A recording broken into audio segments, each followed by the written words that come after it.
Okay, thank you, candidates. Let's begin the questions. Now we'll start our official rotation with Garnett Hall and a question about abortion rights.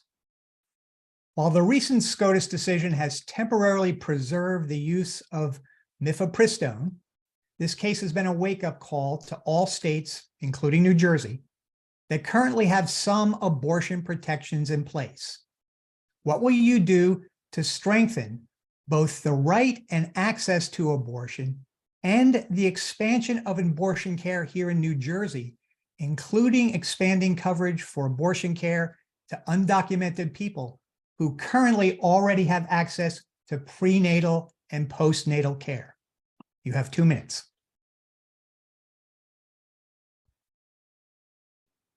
Okay. Reproductive freedom of choice was sponsored by Assemblywoman Myla Jacey. The New Jersey legislature codifying this fundamental right to control their own bodies, and undocumented women access the law with full protection to travel to New Jersey to receive health care services. The New Jersey legislature acted almost immediately following the Supreme Court Dobbs decision, which ended our federation, our federally protected and fundamental right to abortion established 50 years ago by Roe versus Wade. Women in more than half of the nation have fewer fights than their grandmothers. And this is a travesty of justice. The right to abortion, already enshrined in the case law, was codified into state law in January of 2022, when Governor Murphy signed the law, together with a second law ensuring access to contraceptions, followed, and one of the most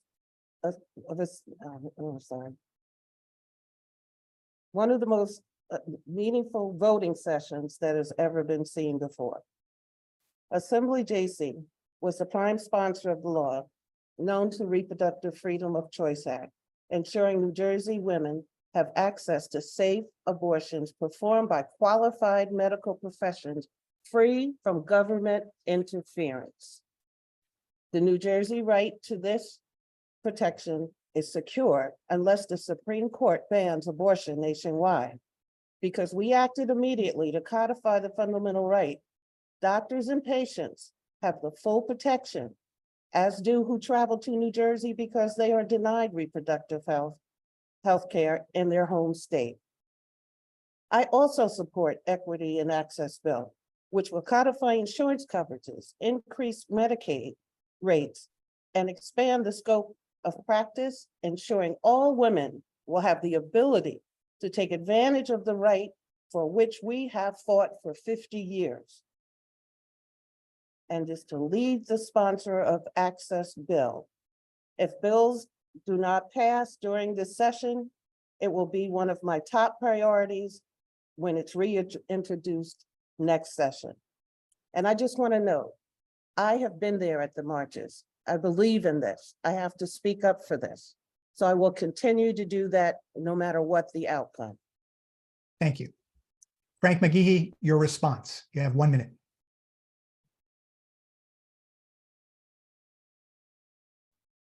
There we go. Having a hard time getting unmuted there. So thank you, Sean. As a father of a teenage daughter and the spouse of someone who's been challenged with high-risk pregnancies, this issue is deeply personal to me. And that's why I applaud First Lady Tammy Murphy's Nurture NJ initiative to improve maternal infant health outcomes, particularly among women of color. I believe that access to comprehensive health care, which includes abortion coverage, is critical to every person's health and well-being.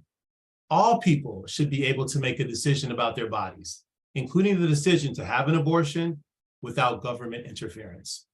Even in states like New Jersey, where we have some of the strongest reproductive legislation, it's clear that there is an agenda to dismantle all access around the country, so we cannot be complacent. If I'm elected to the Assembly, I will focus on enhancing access to comprehensive care for women and/or families, particularly for those without health insurance, and ensuring that they are aware of the resources that are available. Thank you. Cleopatra Tucker, your response for 1 minute, please. I firmly believe in the woman's right to choose my body, my decision. I'm proud to say that I supported the legislation in New Jersey to protect women's rights, along with expanded funds for organizations like Planned Parenthood and others. As a legislator, I will always be a no vote on this issue about any legislation concerning women's rights, and so they won't be limited. And I'm also in favor of expanding for the coverage for undocumented people that come here, because they are a critical part of our community. So I'm always no, and I always stand up for women. And I'm always going to be a supporter of my body, my decision.